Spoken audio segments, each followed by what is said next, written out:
Good morning, everyone. My name is MightyStream, and I'm going to do our April the 24th just for today in a meditation. The title of the meditation, let me get that screen for you, is 12 Steps of Life. 12 Steps of Life. Through abstinence and through working the 12 steps of Narcotics Anonymous, our lives have become useful. Now, that comes from our basic text, page 8. Before coming to Narcotics Anonymous, our lives were centered around using. For the most part, we had very little energy left over for jobs, relationships, and other activities. We served only our addiction. The 12 steps of Narcotics Anonymous provide a simple way to turn our lives around. We start by staying clean a day at a time. When our energy is no longer channeled into our addiction, we find that we have the energy to pursue other interests. As we grow in recovery, we become able to sustain healthy relationships. We become trustworthy employees. Hobbies and recreation seem more inviting. Through participation in Narcotics Anonymous, we help others. Narcotics Anonymous does not promise us that we will find good jobs, loving relationships, or a fulfilling life. But when we work the 12 steps to the best of our ability, we find that we can become the type of people who are capable of finding employment, sustaining loving relationships, and helping others. We stop serving our disease and begin serving God and others. The 12 steps are the key to transforming our lives. Just for today, I will have the wisdom to use the 12 steps in my life, the courage to grow in my recovery. I will practice my program to become a responsible, productive member of society. Now let's take a moment of silence, followed by the we version of Serenity Prayer. Moment of silence now, please.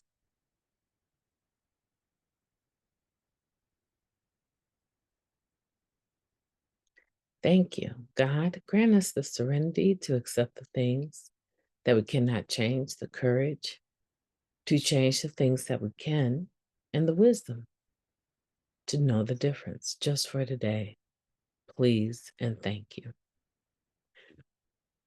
We're talking about being able to live the spiritual principles that we get from the 12 steps on a day-to-day basis.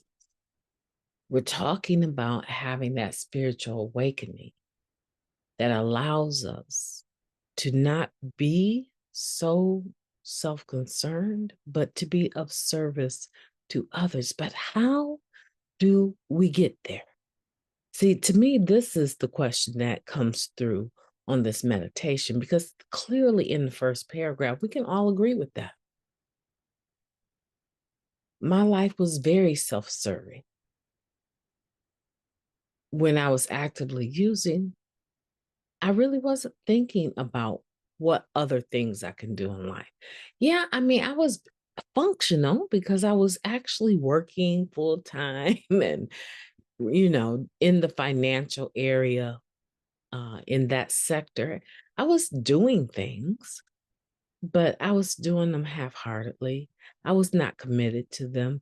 I was sneaking off to the restroom to get a little sip of my whatever I had, prepared to drink.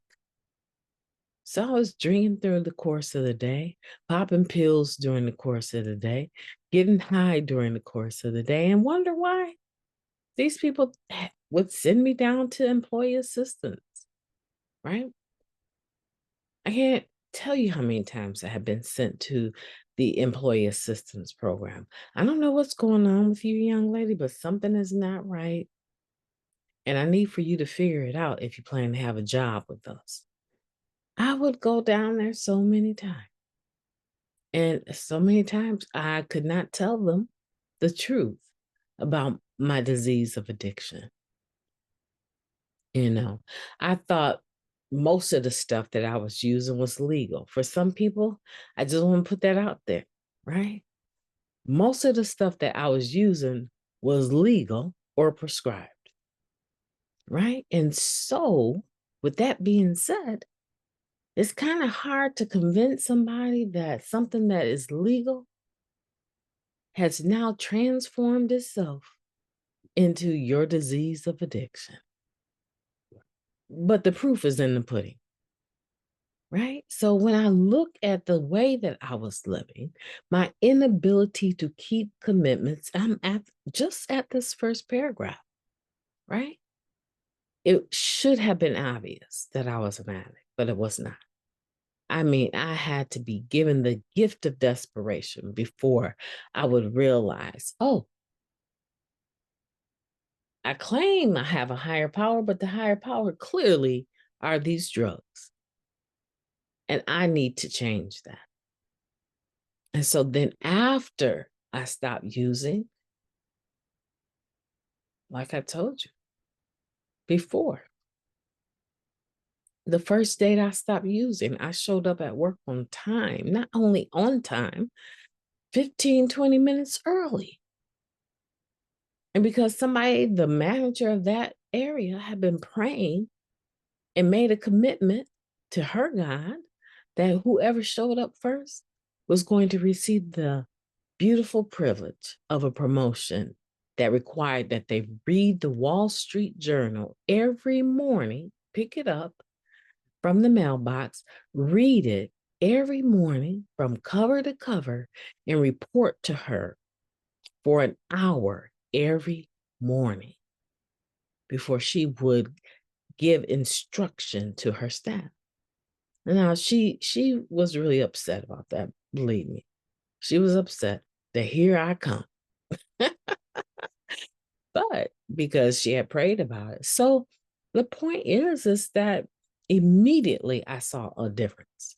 My first 24 hours of not using, I saw a difference. Right?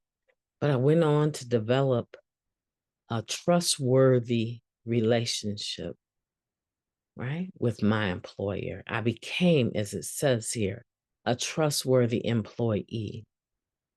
And you know what? I was no longer standing around a burning barrel with a guy named Whiskey, burning wood, right? Passing the bottle. So I would leave work in a suit, go home, throw on what I would call some dungarees.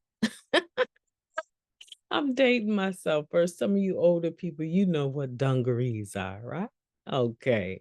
So I would throw on some blue jeans, my rugged night clothes, and go across the street and hang out with the neighbor around around a barrel, a burning barrel of wood, passing the bottle, telling tall tales. Can't tell you the number of times my husband would come home and drag me from the burning barrel, take the whiskey bottle and give it back to Whiskey.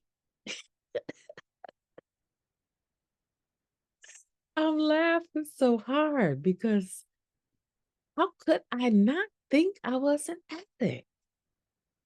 Oh my goodness. Once I stopped using, my life changed. Whiskey told me when I refused to come back around the barrel, he said, I don't know.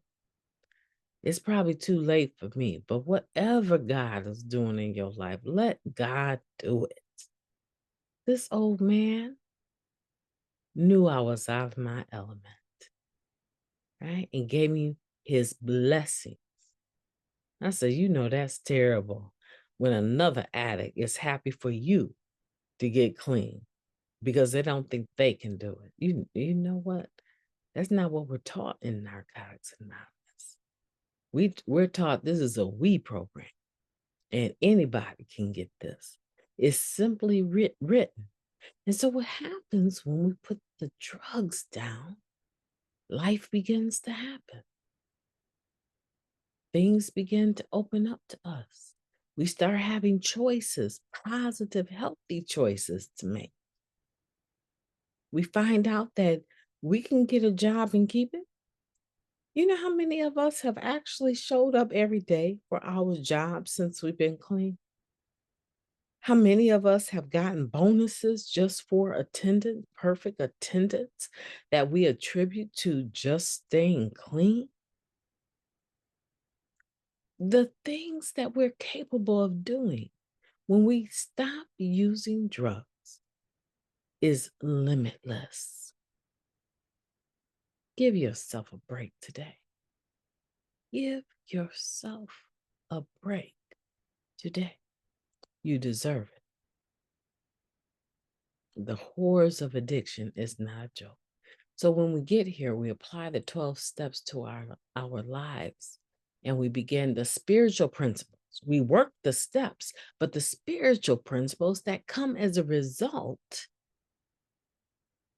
should be applicable to every area of our lives. God rest his soul, but Donald H. told me, he said, look, baby girl, if you could not apply this program, these spiritual principles, are you listening to me? MightyStream, are you listening? Yes, I'm listening, Donald. If you can't apply this to all of your affairs, you need to change your affairs, baby girl. That's what you need to do. He had a way of talking in no uncertain terms to me, and I understood. See, my mask that I had become didn't move him. He was not moved by that. He wasn't afraid of that. That's why I valued that friendship, because that was one person in recovery I could not scare. He couldn't scare me neither. But that was one person that was not moved by this mask that I wore and could speak the truth to me, and I could receive it because I wanted it. I wanted what he had, which was respect, dignity, entrepreneur, running all around the country, making tapes of speakers, staying in nice hotels, dressing nice, speaking nice, helping other people recover, employers that valued him. I wanted all of that. And I got it. Today, I got it. And I'm here to tell you that you can get it too. My name is MightyStream. I've enjoyed talking to you. I want for you to have a beautiful day on purpose. You know why? Because you deserve it. I'm absolutely planning on having a beautiful day, a 5-star day on purpose. Won't you join me in that? Now, I'll be talking to you tomorrow